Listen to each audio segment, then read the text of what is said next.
Hello అందరికీ. Welcome to episode 18.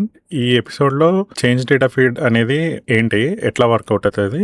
దానివల్ల advantage ఏంటి? ఏ టైంలో ఎంటర్‌ప్రైజ్ బాగా యూజ్ చేస్తాయి ఈ ఫీచర్‌ని అనేది చూద్దాం. సో, ప్రీవియస్ ఎపిసోడ్‌లో వాక్యూమ్, టైమ్ ట్రావెల్, క్లోనింగ్ ఇట్లాంటి ఫీచర్స్ చూసాము. సో, అవి కవర్ చేయాలనుకుంటే ప్రీవియస్ ఎపిసోడ్స్ చూడండి. అండ్ ఈ notebook and previous episodes notebook కూడా ఈ వీడియో డిస్క్రిప్షన్‌లో ఉంది. క్లిక్ చేసి గిట్‌హబ్‌లో నుంచి డౌన్‌లోడ్ చేసి చూడండి. ఈ వీడియోలో ప్లేలిస్ట్ లింక్ ఉంటది. ప్రీవియస్ వీడియోస్‌కి వెళ్ళాలంటే ఆ ప్లేలిస్ట్ లింక్ మీద క్లిక్ చేసి ప్రీవియస్ ఎపిసోడ్స్కి వెళ్ళి చూడండి. సో ఈ నోట్బుక్ రన్ చేసే ముందు ఒక స్లైడ్లో సింపుల్గా ఇది ఎట్లా వర్క్ అవుతుంది ఏంటి అనేది ఒకసారి చూద్దాం. సో ఈ స్లైడ్లో వచ్చేసి simple high level details before running the notebook. ఏంటంటే ఫర్ ఎగ్జాంపుల్ మనకు ఒక డెల్టా టేబుల్ ఉంది, దాని ట్రాన్సాక్షన్ లాగ్స్ మానిటర్ చేస్తూ ఉంటాం ఎప్పుడు. అట్లా లాగ్ టు లాగ్ మానిటర్ చేయకుండా వేరే ఫీచర్ ఏమైనా ఉందా డేటా చేంజ్ అవుతా ఉంటే ట్రాక్ చేయడానికి అని చెప్పి యాక్చువల్లీ డేటాబ్రిక్స్ ఇంట్రడ్యూస్ చేసింది ఈ ఫీచర్ ని. ఇదేంటంటే చేంజ్ డేటా ఫీడ్ ఏంటంటే విత్ ఇన్ డేటాబ్రిక్స్. ఇప్పుడు ఫర్ ఎగ్జాంపుల్ ఇది జూమ్ చేస్తా కొంచెం, ఇది చూడండి. సో ఒరిజినల్ బేస్ లైన్ ఈ వర్జన్స్ ఇట్లా ఉన్నాయి అనుకోండి, V0, V1, V2, V3. So first ఒక చేంజ్ వచ్చేసి ఇన్సర్ట్ అయింది, తర్వాత అప్డేట్స్ అయినాయి. అప్డేట్ అయిన తర్వాత ఎట్లా కనిపిస్తుంది. సో ఇట్లా old and new values. So ఈ ట్రాకింగ్ చూసుకోవచ్చు అనమాట. సో బేసికలీ ఇది చేంజ్ డేటా ఫీడ్ ఎక్కువ హెల్ప్ అయ్యేది ఎక్కడ అంటే ఎప్పుడైతే ఫ్రీక్వెంట్ డేటా చేంజెస్ అవుతున్నాయి, అది అవ్వకముందు ఎట్లా ఉంది, అయిన తర్వాత ఎట్లా ఉంటుంది. అండ్ మనకి డౌన్ స్ట్రీమ్ సిస్టమ్స్ నుంచి మల్టిపుల్ క్వశ్చన్స్ వస్తాయి అనుకోండి ఎంటర్ప్రైజెస్ నుంచి, లైక్ ఈ ట్రాన్సాక్షన్ జరగకముందు వాల్యూ ఎట్లుంది. యాక్చువల్లీ టైం ట్రావెల్ చేసి కూడా చూడొచ్చు. సో మనకి టేబుల్ వైజ్, కాలమ్ వైజ్ చూడాలి ఈజీగా, క్విక్ గా అనుకున్నప్పుడు దీన్ని ఎనేబుల్ చేసుకోవాలి. ఇది ఒక ఫీచర్ అంతే. సో బెనిఫిట్స్ ఏంటి అని చూస్తే ఇప్పుడు ఇంక్రిమెంటల్ ఈటీఎల్ పైప్లైన్స్ లో ఎనేబుల్ చేసుకోవచ్చు. సో ఆడిట్స్ అండ్ కంప్లైంట్స్ కి హెల్ప్ అవుతుంది. And full table scan. ఇప్పుడు for example full table scan అని ఎందుకు అవాయిడ్ చేయడం బెనిఫిట్ అంటుంది అంటే, ఎలిమినేట్స్ కాస్ట్లీ ఫుల్ టేబుల్ అంటే ఫర్ ఎగ్జాంపుల్ ఒక టేబుల్లో హండ్రెడ్స్ ఆఫ్ మిలియన్స్ రోస్ ఉన్నాయి, చేంజ్ వచ్చేసి ఎప్పుడో లైక్ 80 days బ్యాక్ ఉంది, ఇప్పుడు లేదు. క్విక్ గా చూడాలంటే పక్కనే చూడొచ్చు అనమాట ఇది ఎనేబుల్ చేస్తే ఫీచర్. దాని బదులు మల్టిపుల్ రోస్కి వెళ్ళి స్కాన్ చేసి అప్పుడు 80 days బ్యాక్ ఎట్లుంది లేకపోతే లాస్ట్ ఇయర్ ఎట్లుంది అని టోటల్ టేబుల్ ని ఫుల్ స్కాన్ చేయడం అవాయిడ్ చేస్తుంది అనమాట. సో ఇది బిల్డ్ చేయడానికి కూడా తీసుకుంటది ఎఫర్ట్, బట్ క్విక్ వెరిఫికేషన్ కి క్విక్. సో ఇది ఒక ఫీచర్ అంతే. సో ఇది జస్ట్ ఫర్ ఎగ్జాంపుల్ ఒక బ్యాంక్ ని ఇమాజిన్ చేసుకుంటే, so some transactions like deposit withdrawals జరగకముందు ఎట్లా ఉండింది మన స్టేట్మెంట్, తర్వాత ఎట్లుంది అని. అండ్ డిఫరెన్సెస్ వచ్చేసి basically insert, updates, deletes track చేస్తుంది, ఇంక్రిమెంటల్ ప్రాసెసింగ్స్ ఎనేబుల్ చేస్తుంది, and row level change tracking instead of full table rates ఇంతకుముందు మాట్లాడుకున్నాం కదా. సో ఇది ఎనేబుల్ చేయాలి. ఎనేబుల్ చేస్తేనే ఆ ఫీచర్ ఎనేబుల్ చేస్తేనే ఈ టేబుల్ మీద యూజ్ ఉంటుంది అనమాట. సో అట్లా లేకపోతే ప్రతి టేబుల్ మీద బై డిఫాల్ట్ చూడలేము మనం. సో మనం నోట్బుక్ రన్ చేసి చూద్దాం ఇప్పుడు. సో నోట్బుక్కి ఇనీషియల్ కమాండ్స్ వచ్చేసి క్రియేట్ స్కీమా, ఇది ఆల్రెడీ క్రియేటెడ్ అయ్యి ఉంది, బట్ స్టిల్ రన్ చేస్తే లేకపోతే క్రియేట్ చేయమని చెప్పి అంటున్నాము. సో అది ఆల్రెడీ ఉంది. సో ఇక్కడికి వెళ్ళి చూద్దాం. సో వర్క్ స్పేస్ అనే కేటలాగ్లో డెల్టా డెమో అనే స్కీమాలో ఈ డెమో ఫైల్స్ అనే ఫోల్డర్ లోపల క్రియేట్ చేస్తున్నాం మనం. సో ఇది నేను రన్ చేయట్లేదు, ఆల్రెడీ ఎంప్లాయీస్ ఈపీ, ఇది ఎపిసోడ్ 18 కాబట్టి ఎంప్లాయీస్ ఈపీ 18 అని ఉంటే రిమూవ్ చేయమంటుంది, లేదు కాబట్టి ఇట్స్ ఓకే. సో ఇప్పుడు మనం క్రియేట్ చేయబోయే టేబుల్ అదే అనమాట, ఎంప్లాయీస్ ఈపీ 18. ఇది టేబుల్ పాత్, ఇది ఇక్కడి నుంచి ఇక్కడికి. సో 3 రికార్డ్స్ తీసుకుంటే first example 3 columns, employee number, employee name, salary. So ఈ లైన్ నెంబర్ 17 చూడండి మీరు.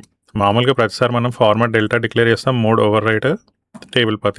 సో ఇక్కడ ఆప్షన్లో delta dot enable change data feed true అని ఉంటే మనకి ఈ ఆప్షన్ ఎనేబుల్ అవుతుంది. సో ఇది రన్ చేద్దాం, ఈ కమాండ్ రన్ చేసి చూద్దాం. సో డిస్క్రైబ్ టేబుల్ చేసి చూద్దాం.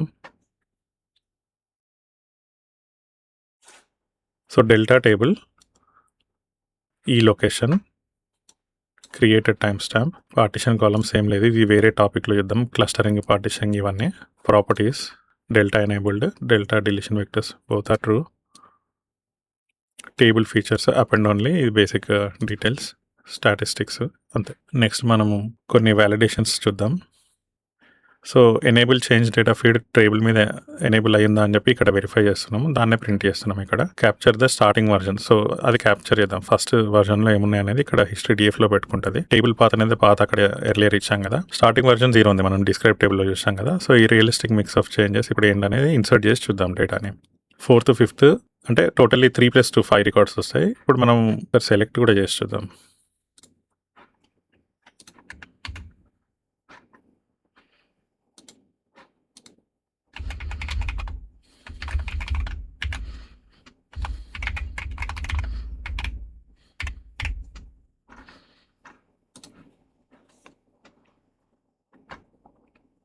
సో డేటా ఇట్లుంది. 1, 2, 3 అనేది ఫస్ట్ టేబుల్ క్రియేట్ చేసేటప్పుడే ఇన్సర్ట్ చేసినాం. ఇప్పుడు 4 and 5 తర్వాత ఈ పైన ఇన్సర్ట్ స్టేట్మెంట్ దీంతో వచ్చినాయి.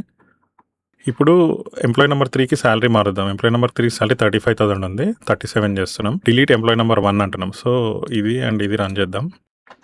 ఓకే, సో మళ్ళీ హిస్టరీ క్యాప్చర్ చేద్దాం. సో ఎండింగ్ వర్జన్ వచ్చేసి 5 ఉంది, ఎందుకంటే ఇక్కడ మనకు 5 JSON ఫైల్స్ వస్తాయి. ఎందుకు అనంటే మనం ఫస్ట్ 3 రికార్డ్స్ ఇన్సర్ట్ చేసినాం, తర్వాత 2 ఇన్సర్ట్ చేసినాం, తర్వాత ఒక అప్డేట్, ఒక డిలీట్, ఒక ఐ థింక్ ఇది ఆప్టిమైజ్ వల్ల అవుతుంది 5 వర్జన్స్. సో ఓకే, సో మనం ఇక్కడ ఏం చేస్తున్నాము, చేంజెస్ డిఎఫ్ అని ఒకటి క్రియేట్ చేసి రీడ్లో డెల్టా రీడ్ చేసి ఆప్షన్లో read change feed starting version 1 నుంచి ఎండింగ్ వర్జన్ అని. ఎండింగ్ వర్జన్ అంటే లైక్ లాస్ట్ వర్జన్ 5 కదా, సో అక్కడ వరకు రీడ్ చేస్తుంది. సో ఇప్పుడు మనం order by commit version employee number తీసుకుని చూపిస్తున్నాం డేటా షో అని. ఇక్కడ ఈ డేటా చూస్తే ఇన్సర్ట్ జరిగిన commit version change type insert అయింది, కమిట్ వర్జన్ 1 సేమ్ థింగ్ ఇక్కడ కూడా.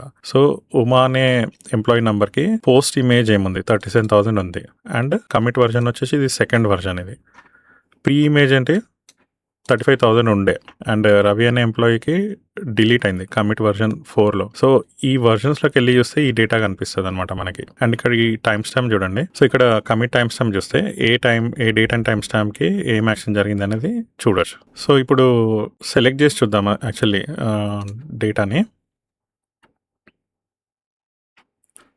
4 rows ఉన్నాయి, ఎందుకంటే మనము ఎంప్లాయీ నెంబర్ 1 డిలీట్ స్టేట్మెంట్ ఉంది కదా, ఈ 4 rows ఉన్నాయి. దీనికి డిస్ప్లే చేసి చూద్దాం. సో ఇది రన్ చేసినాం కదా, దీనికి వచ్చే రిజల్ట్ ఏంటంటే అప్డేట్ రన్ చేయకముందు చేసిన తర్వాత ఏముండే అనేది ఒక మనకి ట్రాకింగ్ వస్తుంది. దీనివల్ల ఏమవుతుందంటే suppose down stream systems reporting team ముందు వేరే వాల్యూ ఉండే ఎంత ఉంది చూడాలి అని అంటే పర్టికులర్ కాలం మీద ఫ్రీక్వెంట్ క్వశ్చన్స్ వచ్చేటప్పుడు బిజినెస్ ఎంటర్ప్రైజ్ ఏం చేస్తాయంటే ఫర్ ఎగ్జాంపుల్ ప్రతిసారి సేల్స్ అమౌంట్ మీద క్వెరీస్ వస్తున్నాయి. అట్లాంటప్పుడు చేంజ్ డేటా ఫీడ్ ఎనేబుల్ చేసి ఈ కాలం మీద ఆల్రెడీ ఇట్లాంటి సెటప్ చేసి పెట్టుకుంటే ఈజీగా క్విక్లీ డేటాని కంపేర్ చేసి వాళ్ళకి చెప్పొచ్చు కరెంట్ వర్జన్ ఏంది, ప్రీవియస్ వర్జన్ ఏంది, అప్డేట్ అవ్వకముందని. సో ఇది ఈ డేటా రియల్గా ఎక్కడ వెళ్ళి ఉంటుంది అనేది. సో బేసికలీ ఆల్వేస్ ఇది మనకి డెల్టా డెమో నుంచి వస్తున్నది, పార్కే ఫైల్లో ఉంటుంది ఈ డేటా అని. సో JSON ఫైల్లో వర్జన్స్ చూద్దాం. Like commit metadata protocol add very first version, ఎందుకంటే టేబుల్ క్రియేట్ అయింది అందుకే మెటాడేటా 0.jsonకి కమిట్ ప్రోటోకాల్ యాడ్ అంటే ఫస్ట్ 3 రికార్డ్స్ ఇన్సర్ట్ అయినాయి. తర్వాత నెక్స్ట్ ఎంప్లాయీస్ 4 and 5 యాడ్ చేసి కమిట్ చేసినాం. తర్వాత అప్డేట్ చేసినాం కాబట్టి రిమూవ్ అంటది. అప్డేట్ చేసినప్పుడు remove old entry and add new entry update. So అందుకనేది ఇక్కడ చూస్తే మీకు CDC వచ్చింది. ఎందుకు వచ్చింది, ముందు ఎందుకు రాలంటే అక్కడ డేటా చేంజ్ అవ్వలేదు. ఎప్పుడైతే అప్డేట్ చేసినామో CDC comes into action. Same thing ఇక్కడ పాత ఫైల్స్ రిమూవ్ చేసి కొత్తది యాడ్ చేయమని. 4 and 5 వచ్చేసి మనకి రిమూవ్ అయిన ఫైల్స్ కి లేటెస్ట్ వర్జన్స్ యాడ్ చేయాలి కాబట్టి అది ఆ కమిట్స్ అంతే, ప్రతిదీ కమిట్ చేసుకుంటుంది ఇక్కడ. సో ఈ కమిట్స్ అవుతున్నాయి కాబట్టి డెల్టా లాక్కి ఏ వర్జన్లో ఏం జరిగింది అనేది టైం ట్రావెల్ చేయాలనుకున్నా లేకపోతే హిస్టరీ ఏమైతుంది అంటే హిస్టరీ క్లియర్గా చూపిస్తుంది. బేసికల్లీ ఈచ్ వర్జన్లో ఏమైతుంది మనం టైం ట్రావెల్ చేసుకుంటూ బ్యాక్ వెళ్ళి చూడొచ్చు అనమాట ఈ మెటాడేటా ఈ లాగింగ్ వల్ల.